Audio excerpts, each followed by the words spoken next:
అందరికీ నమస్తే. రెండు ఎలక్షన్ వార్తలు చూసే ముంగట హెడ్లైన్. నవంబర్ 11న జూబ్లీ హిల్స్ పోలింగ్. ఇక జోరుంటది 3 పార్టీల ఫైటింగ్.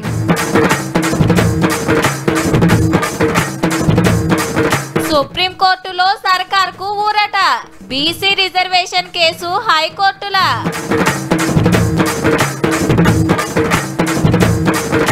పండుగకు పోయి పట్నానికి పబ్లిక్. పొద్దున మస్తు జామ్ అయిందుల్లా ట్రాఫిక్.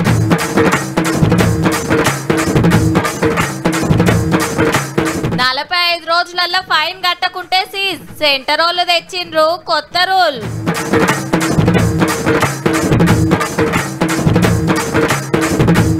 పాత యాక్టర్ల గెట్ టుగెదర్. అప్పట్లా వీళ్ళ సినిమాలు సూపర్. రైట్, ఇక హైదరాబాద్ లో రాజకీయం జోరైనట్టే. కాంగ్రెస్, బీఆర్ఎస్, బీజేపీ నడుమ తగ్గఫర్ ఉంటది. తోపు లీడర్లు మీ ఇంటికి వస్తారు, ఏం కావాలనో అడుగుతారు, కోరిన పనులు చేస్తామంటారు, అడిగింది కాదనరు. కాకుంటే గా భాగ్యం జూబ్లీ హిల్స్ పబ్లిక్ కు మాత్రమే, అది కూడా 4 లక్షల మందికే. ఎందుకంటే ఓటక్కున్నోళ్లే కదా పార్టీలకు కావాల్సిన వాళ్ళు. ఆవు మళ్ళా ఎలక్షన్ ఎప్పుడో డేట్లు వచ్చేసినాయి. Telangana Jubilee Hills date of poll लेकिन सबका 11 तारीख ही होगा और काउंटिंग 14 नवंबर को होगी. గదన్నట్టు మళ్ళా సోమవారం సందే నామినేషన్లు సురువైతే జూబ్లీ హిల్స్ ఎలక్షన్ కోసము 21 తారీఖు దాకా కాగితాలు సమర్పిస్తానికి ఛాన్స్.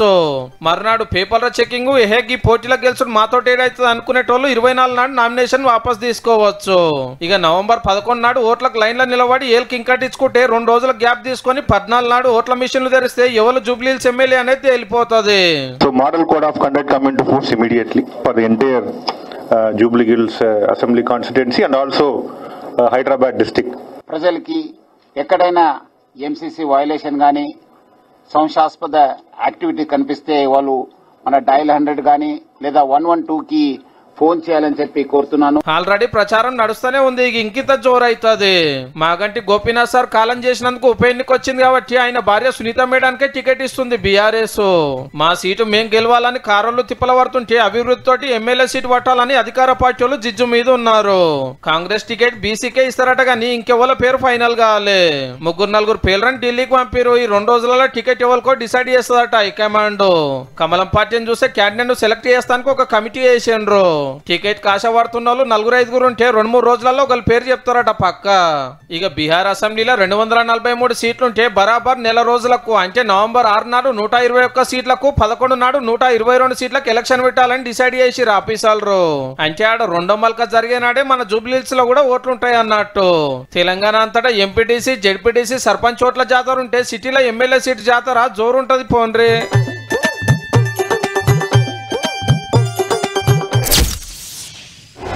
స్థానిక సంస్థల సమరానికి సమయం ఆసన్నమైంది. మరో 3 రోజుల్లో నామినేషన్ల ప్రక్రియ ప్రారంభం కానుంది. తొలుతగా ఎంపీటీసీ, జెడ్పీటీసీ ఎన్నికలు నిర్వహించేందుకు నిర్ణయం చేసింది ఎన్నికల సంఘం. ఆ తర్వాత సర్పంచ్ ఎన్నికలు జరుగుతాయి. ఆశావాహులు టికెట్ల కోసం పార్టీ కార్యాలయాల్లో పెద్ద ఎత్తున పైరవీలు చేస్తున్నారు. మెజార్టీ స్థానాలు కైవసం చేసుకునేందుకు 3 పార్టీలు పావులు కదుపుతున్నాయి. ఇదిలా ఉండగా లోకల్ బాడీ ఎన్నికల మీద లోకల్నే చూసుకోనరని సాప్ సీదా చెప్పేసింది దేశం పెద్ద కోర్టు. బీసీలకు 42% రిజర్వేషన్లు ఇస్తానికి సర్కారు జీవో తెచ్చిండ్రు కదా. వంగ గోపాల్ రెడ్డి అన్నట్టయినా సుప్రీంకోర్టుకు పోయిండు రూల్స్ తప్పి చేస్తున్నారని. ముఖ్యమైన కేసాయే తోపు లాయర్లు పెట్టి మంత్రులు కూడా కోర్టుకు వచ్చిండ్రు. 2 దిక్కుల వాదనలు విన్నాక రిజర్వేషన్లు పెంచద్దనేసిన పిటిషన్ కొట్టేసి ఇదే కేసు హైకోర్టులో నడుస్తుంది కాబట్టి ఆడనే చూసుకోనరని తోలిందిగా. అంటే బీసీలకు అనుకూలంగా ఆర్డర్ వచ్చినట్టే.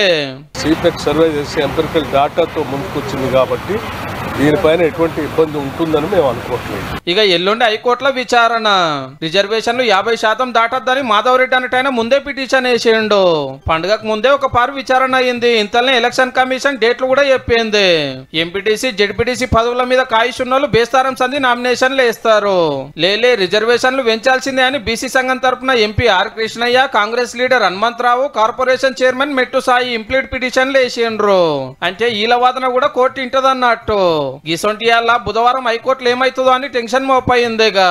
హైకోర్టు దాకానైతే బైరాపూరి ఫస్ట్ అని చెప్పి చెప్పడంతో ఆగింది, కానీ ఇది హైకోర్టుతో ఆగిపోయి మళ్ళీ సుప్రీంకోర్టు దాకా రాదన్న నమ్మకం అయితే లేదు. అయితే బీసీలకు 42% రిజర్వేషన్లు ఇవ్వాలని ముందే అసెంబ్లీలో ఏకగ్రీవ తీర్మానం చేసి పంపితే ఆ ఫైల్ సెంటర్ వాళ్ళు పెండింగ్ లో పెట్టిండ్రు. రిజర్వేషన్ల లిమిట్ ఎత్తేసి తీర్మానం చేసి పంపితే అది రాజ్భవన్ లో అట్లనే ఉన్నది. అవి ఓకే చేస్తే ఇప్పుడు కోట్ల చుట్టూ తిరిగే తిప్పలే రాకపోవు, అంతా బీజేపీ పార్టీ చేస్తుందని మంత్రి పొన్నం సార్ గరం అయ్యిండు. కేంద్రం నుంచి ఈడబ్ల్యూఎస్ 10% చట్టం తెచ్చిన్నాడు. మౌనంగా ఉన్న మీరు ఇలా బలహీన వర్గాలకు న్యాయం జరుగుతుంటే పెళ్లి కూతలు కూస్తా ఉన్నారు, సప్పుడు చేస్తలేరు, అలుముకొని చంపుతున్నారు, కుట్ర వన్నుతున్నారు. నీ ముందే చెప్పిన ఆయతరం పొద్దుగాలని వెళ్ళమని తీర్వాటం చేసుకొని బయటకు వస్తేవి. ఇప్పుడు చూడు రోడ్ల మీద ఎట్లున్నదో. మబ్బుల చాలైనా అయిపోవు. ఈ పాటికి పట్నంలో పడదు మంచిగా. అబ్బా కూసోని కూసోని ఆశకు వస్తుంది. ఈ బస్ ఏమో తాంబేలతో పోటీ పడబట్టే. ఇలాగిన ఆఫీస్కి పోకుంటే ఇక నాకున్నట్టే. పండగ మురిపేం ఇంకా తీరలేదా అని బాస ఎన్నంటాడో ఏమో అని బుగులు పడ్డారట చాలా మంది. ఎందుకంటే ఇగో గిందుకు వామ్మో ఏం ట్రాఫిక్ రాయదుర్గం, గచ్చిబౌలి, నార్సింగ్, నానక్రామ్ కూడా కాజాగూడ దిక్కైతే చీమలు వాకినట్టే అనుకోరాదుర్రి. కిలోమీటర్ల కమానం కార్లు, బస్సులు, ఆటోలు, బండ్లు నిలబడితే ఒక తిప్పల కాదు, గంట ప్రయాణానికి 2 గంటలు పట్టిందంటే చూడుర్రి. పొద్దుగాల ఆనలు పడి అట్లా తిప్పలైతే అటెనక ఎండ సురుకులకు సుక్కలు చూసిండ్రుల్లా. ఒకేసారి తమ సొంత ఊర్ల నుంచి ఆంధ్ర వైపు, ఆంధ్ర విజయవాడ అటు సైడ్ నుంచి కూడా మళ్ళీ హైదరాబాద్ కు తిరిగి ప్రయాణమైన క్రమంలో రద్దీ ఒక్కసారిగా పెరగడం. ఇటు ఎల్బీ నగర్ ఏరియాలో ఇదే కథ. విజయవాడ పెద్ద సడక్ మీద శీతం ట్రాఫిక్ జాము. దసరా పండుగకు పల్లెకు పోయినోళ్ళంతా ఒక్క మోకాన మళ్ళా పట్నం బాట పట్టే. రోడ్లు జాలలేదబ్బా. అగో మెట్రో రైల్ స్టేషన్ లగిన ఎంత మంది ఉన్నారో లోపటైతే కాలు పెట్ట సందు లేదు. మళ్ళా సోమారమాయే. ఆఫీసులు, కంపెనీలు, కాలేజీలు, ఇస్కూళ్ళకు పోయేటోళ్ళతోటి జిబజిబా ఉన్నాయి రోడ్లన్నీ. పొద్దున 4 బయలుదేరితే ఇప్పుడు 3 అవుతుందండి. 3 అవుతుంటే ఇప్పుడు హైదరాబాద్ రీచ్ అయ్యాం. మళ్ళీ ఎన్ని కష్టాలు పడ్డామంటే మా భార్యని, మా పిల్లల్ని మధ్యలో చిట్యాల్లో మా చుట్టాలు ఉంటారు, వాళ్ళ ఇంటిగా డ్రాప్ చేసి, ఎందుకంటే వాళ్ళ పిల్లలకు ఆకలి అవుతుంది. నిన్న మాపటిలి సందే సిటీ చుట్టూరా ట్రాఫిక్ జాములు షురైనాయి. ఏ తొవ్వలు చూసినా టోల్ గేట్ల మస్తు తిప్పల. బేస్తారం దసరా చూసుకొని 2-3 రోజులు మంచిగా ఊర్లోనే ఉండి సోమవారం కంచి ఎవ్వల పనుల కాళ్ళు పోదామని వచ్చిర్రన్నట్టు. మళ్ళా ఐతారం కూడా అయ్యే. సీట్లు దొరుకుడు కాదు, బస్సులే చాలలేదంటే చూడుర్రిగా. 3 గంటల నుండి వెయిట్ చేస్తున్నాము. అన్నీ కూడా బస్సులు వచ్చి పోతూ ఉన్నాయి, కానీ స్పెషల్ బస్సులు అన్నారు. చూస్తుంటే జనాల రద్దీ ఉంది, కానీ బస్సులు మాత్రం ఒక్కటి కూడా కనిపిస్తలేదు. పండుగ పుణ్యాన ఓ 4-5 రోజులు పట్నం రోడ్ల మీద పబ్లిక్ పల్సగుండిరి. ఇక ఎప్పటి లెక్క అయింది. ఖాళీ రోడ్లు కనబడేది మళ్ళా సంక్రాంతికేనుల్లా.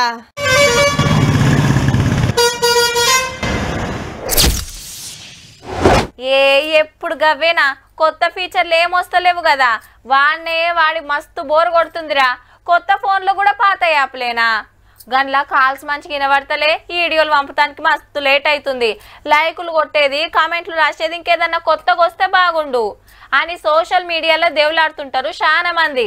గసంటోళ్ళ కోసమే గీ ముచ్చట పట్టుకొచ్చినాం. ఇక వాట్సాప్ కు మంగళార్తి పాడే కాలం వచ్చినట్టే. అరెట్టే రువ్వడి అట్లుంది. మళ్ళా రోజుకు 4 లక్షల మంది గీ యాప్ ను డౌన్లోడ్ చేసుకుంటుర్రంటే చూడుర్రిగా. వాట్సాప్ కు పోటీగా తెచ్చింది గీసారే. పేరు శ్రీధర్. తమిళనాడులా జోహో కంపెనీకి బాసు. అరట్టే అంటే తమిళంలా ముచ్చట అని అర్థం. ఫోన్లు మాట్లాడొచ్చు, మెసేజ్లు పెట్టొచ్చు, ఫోటోలు, వీడియోలు పంపొచ్చు, ఏడుపు నవ్వుల ఎమోజీలు కొట్టొచ్చు, వీడియో కాల్ చేయొచ్చు, అందరు కూడా మీటింగ్ పెట్టొచ్చు. వాట్సాప్ లో ఏమేమి ఉంటాయో గవన్నింట్లుంటాయి. సేమ్ అట్లనే ఉన్నాక మరి ఇదెందుకు అంటారా? ఇది సీదా టీవీలో కనెక్ట్ చేసుకోవచ్చు. ఫోన్ల సిగ్నల్ పుల్లలు తక్కువ ఉన్నా, ఇంటర్నెట్ ముత్తమంతున్నా సూపర్ పనిచేస్తుందట. అంటే ఊర్లలో ఉండేటోళ్లకు మంచిగా అక్కెరొస్తుంది అన్నట్టు. మళ్ళింట్లకెళ్ళి మన వివరాలు ఎవ్వలకు వంపరట కంపెనోళ్ళు. అదే వాట్సాప్ అయితే అమెరికోళ్ళది. మొత్తం వివరాలు ఎవ్వలకంటే వాళ్ళకిస్తుండు. మేడ్ ఇన్ ఇండియా కాబట్టే చాలా మంది సెంటర్ మంత్రులు, సెలబ్రిటీలు పబ్లిసిటీ చేస్తాండ్రు అరట్టే వాడుర్రని. అయితే దీనికి ముందు టెలిగ్రామ్ అసొంటి 2-3 వచ్చినాయి గాని ఒక్కడిగిన సక్సెస్ కాలే. కొత్త సవలతులు ఇంకిన్ని కూడా తెస్తారట. ఇక రేపు ఫేస్బుక్, ఇన్స్టాగ్రామ్ కు పోటీగా మన దేశం యాప్లు కూడా వస్తాయేమో. మరి దీనికి ఇంకా టైం ఉంది గాని ఇప్పుడు అందరు అంటున్న మాట ఏందంటే అరట్టై అదర్స్.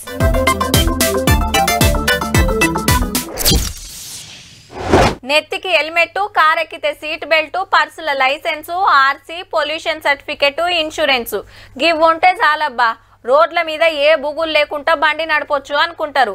వాజీవే, కానీ సిగ్నల్ ఎంత పక్కాగా ఫాలో అవుతున్నాం, రాంగ్ రూటా రైట్ రూటా, బండి మీద ఎంతమంది పోతున్నాం, స్టాప్ లైన్ దగ్గర ఆగినామా లేదా, నో పార్కింగ్ జాగల బండి పెట్టినామా, ఇవి కూడా చూసుకోవాలి. అంతకంటే ముఖ్యంగా చెకింగ్ చేసుకోవాల్సింది గిది. ఏహే పోలీసులు ఆపినప్పుడు చూద్దాము, ఆపలరు వచ్చినప్పుడు కడదామని ఆగితిరంటే బండి గుంజుకపోయే కథ అవుతుందో. చలాన్ పడ్డాక 45 రోజులలో ఫైన్ కట్టాలి. ఒకళ్ళ మీరు ఉత్తమ డ్రైవర్ అయితే 5 చలాన్లు పెండింగ్ లో పెడితే డ్రైవింగ్ లైసెన్స్ క్యాన్సిల్ అయ్యే డేంజర్ ఉంది. మళ్ళా సెంటర్ గవర్నమెంట్ కొత్త రూల్ తెచ్చింది లాపర్వా చేస్తున్నారని. గతనే ఫైన్ల మీద డౌట్ ఉంటే లోకల్ పోలీస్ స్టేషన్ లో కంప్లైంట్ చేస్తే రాంగ్ చలాన్ అయితే రద్దు చేస్తారు, లేకుంటే బరాబర్ చదివివ్వాల్సిందే. అంతే కాదు, ఫైన్లు పెండింగ్ ఉన్న బండ్లమ్ముడు కొనుడు నడవదిగా, మొత్తం క్లియర్ చేసినాకనే చేతులు మారాలి. మరి ఎట్లుంటది మనోళ్ళ కథ? రూల్స్ పాటియమంటే నాకు కాదు నా తోకకు చెప్పన్నట్టే చేస్తారా? హెల్మెట్ పెట్టుకోరు, సీట్ బెల్ట్ పెట్టుకోరు, ముగ్గురెక్కి ఉరుకుతారు, సిగ్నల్ జంప్ చేస్తారు, రాంగ్ రూట్ లో దంచుతారు. ట్రాఫిక్ వాళ్ళు టిక్క ఫోటోలు కొట్టుడు, ఫోన్ లో మెసేజ్లు పంపుడు. ఏహే ఎవరు కడతారు? దొరికినప్పుడు చూసుకుంటే మాయని అట్లనే తిరుగుతారు. గాచారం మంచిగా లేక పోలీసులు ఆపినాడు ఇక ఉంటది మీకు. కొత్త రూల్స్ మన తెలంగాణ ఇంకా అమల్లోకి రాలే గానీ చెప్పునే సురువు చేస్తారట. మాత్రంలో ఊరికి చలాన్ పడితే ఎంబటే కట్టేసుకుంటే ఏ లొల్లి ఉండదు. లాపర్వా చేసిరనుకో 45 రోజుల తర్వాత బండే గుంజుకపోతారు. మీరు రథం మీద ఎన్ని చలాన్లు పెండింగ్లు ఉన్నాయో చూసుకోండి మొదలైతే. కొత్త రూల్స్ మంచిగానే ఉన్నాయి కానీ రోడ్లు ఖరాబ్ అయ్యి టక్కలు రయ్యి బాడీలు దవాఖాన్లకు బండ్లు మెకానిక్ షెడ్లకు పోతే గాజిమ్మదారి వదిలి సారు. మరి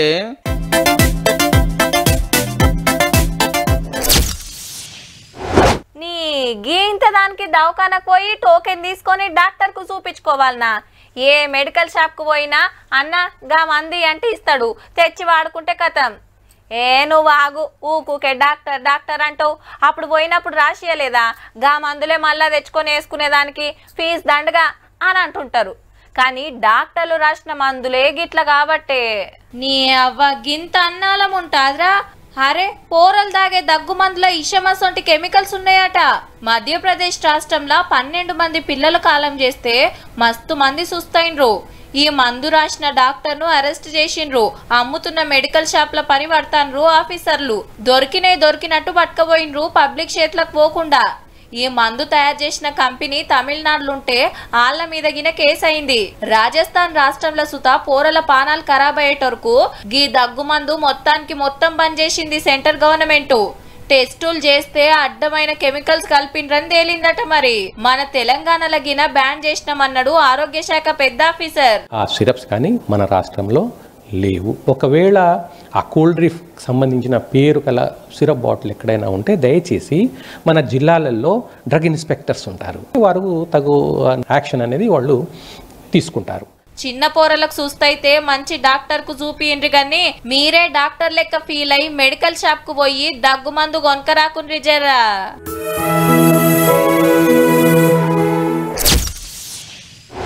ఏ రాబ్బా, అప్పుడు ఎప్పుడో చూసిన నిన్ను.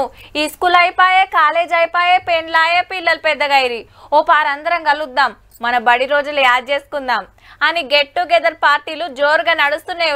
ఈ నడుమ ఇన్నేళ్ల తర్వాత కలిస్తే ఆ ముచ్చట్లు ఆ సంబురమే అలాగుంటది కదా. ఇప్పుడు చూడబోయేది గిన గసొంటి వార్తే కాకుంటే వాళ్ళు బడి పిల్లలు కాదు, మన అందరికి తెలిసిన సెలబ్రిటీలు. చూడుండ్రి మళ్ళా ఊరిచ్చుడొద్దు గాని. చిరంజీవి, వెంకటేషు, నరేషు, సురేషు, రాధా, సుహాసిని, రమ్యకృష్ణ, జయసుధ, మీనా, శరత్ కుమార్, జాకీ ష్రాఫ్, భానుచందర్, రాజకుమార్, సేతుపతి, ప్రభు, సుమలత, రేవతి, ఖుష్బు, శోభన, భాగ్యరాజ్, పూర్ణిమలిసి, మేనక, జయరామ్, అశ్వతి, సరిత, శ్రీప్రియ, నదియా, రెహమాన్, లత, జయశ్రీ ఇట్లా 31 మంది కలుసుకున్రబ్బా. అందరిగిన సార్కల్ ఉండే పులి డ్రెస్లే దొడిగిండ్రు మంచిగా. అప్పట్లా తోపు హీరోలు హీరోయిన్లు 80s స్టార్స్ పేరుతోటి 3 ఏళ్ల తర్వాత ఇప్పుడు కలిసిండ్రు మద్రాస్లా. తెలుగు, తమిళనాడు, కర్ణాటక, కేరళ రాష్ట్రాల యాక్టర్లు అందరు ఒక్కనాడ వస్తే ఎట్లుంటది? ఆ సినిమాలు అట్లా యాక్టింగ్ చేసినాం, ఈ సినిమా షూటింగ్ లా గట్లయింది అని వెనకటి ముచ్చట్లు యాద్ చేసుకున్నారు. అంటే ఫీల్ అవుతారు గాని వీళ్ళంతా ఇప్పుడు తాతలు అమ్మమ్మలు ఆంటీలు అంకుళ్ళు ఏజ్కి తగ్గట్టే మేడాలు పెద్దోళ్ళ క్యారెక్టర్లు వేస్తుంటే కొందరు సార్లే ఇంకా పడసోల లెక్క హీరోలుగా సినిమాలు తీస్తాండ్రు. మీ మన్మడేం చేస్తుండు, మీ మన్మరాలు ఏం చదువుతుంది, మా బిడ్డ లగ్గానికి తప్పకుండా రావాలే అని మాట్లాడుకున్నారట.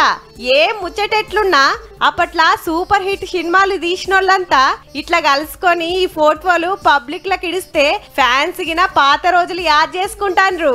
అప్పట్లా సినిమాలు పాటలు అట్లుంటుండే మరి.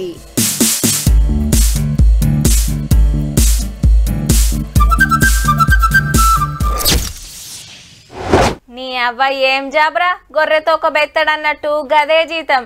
2 ఏళ్ళైనా పెరగకపాయే, ఖర్చులు ఎక్కువాయే, ఉల్టా అప్పులాయే. ఏ దందాలు చేస్తే ఏమొస్తుంది మామ, బోని కూడా అయితలేదు, కిరాయిల మీద పడుతున్నాయి. మొన్నటి దాకా రియల్ ఎస్టేట్ మంచిగానే ఉండేరా, ఇప్పుడు కొనేటోళ్లే లేరు, మున్పటి కమిషన్లు లేవు. ఇగో గిట్లా అంటుంటారు. కానీ ఎక్కువ కష్టపడకుండా జరంత దిమాగ్ పెట్టి దాని మీద జరంత పట్టు ఉంటే చాలబ్బా, కోట్లు వచ్చి పడతాయి అకౌంట్లా. ఓ అందరితోని కాదు, మళ్ళా దానికి చాలా టెక్నిక్ ఉండాలి. 3 ఏళ్లలో మీరు ఎంత సంపాదించారో గానీ ప్రశాంత్ కిషోర్ గారి సంపాదన ఇన్నుండ్రి జరా. 40 करोड़ रुपया हमने फीस के तौर पर लिया 3 बरस में. అన్నట 241 కోట్లు. అరే ఏదన్నా పెద్ద కంపెనీ ఉందో బిజినెస్ చేస్తాడో అనుకునే రాయింత లే పార్టీలకు సలహాలు ఇస్తాడు గంతే. పవర్లకు రావాలంటే ఏం కథలు పడాలి, ఏం ఇకమతులు చేయాలి, హామీలేంది, పబ్లిసిటీ ఏంది, అవతల పార్టీలను ఎట్లా బదలాం చేయాలి, పబ్లిక్ ను మాయ చేసుడు ఎట్లా అని మంచి మంచి ఐడియాలు చెప్తాడు. సార్ సలహాలు పాటించే ఎన్నో పార్టీలు ఏళ్ళ వల్లకి వచ్చినాయట. అందులో మన బీఆర్ఎస్ పార్టీకి ఒకటి 5 ఏళ్ళు అధికారంలో ఉండి ఐడియాలు చెప్పినందుకు కోట్ల రూపాయలు గుంచుతాడు. మళ్ళా అగో గట్ల 3 ఏళ్లలో 241 కోట్లు కమాయించినని ప్రశాంత్ కిషోర్ సారే సాటింపు వేసుకున్నాడు. ఎవరినో పవర్లకు తెస్తానికి నా దిమాక్ ఎందుకు ఖరాబ్ చేస్తా, నేనే పార్టీ పెడతా, అధికారంలోకి వస్తా అని జన్ సూరజ్ పార్టీ పెట్టిండు బీహార్ లా. ఇప్పుడు ఆడ అసెంబ్లీ ఎలక్షన్లు వచ్చినాయి. ఎన్నో పార్టీలను గెలిపించిన అని చెప్పుకునే ప్రశాంత్ కిషోర్ గారి సొంత పార్టీ పర్ఫార్మెన్స్ ఎట్లుంటుందో చూడాలి మరి.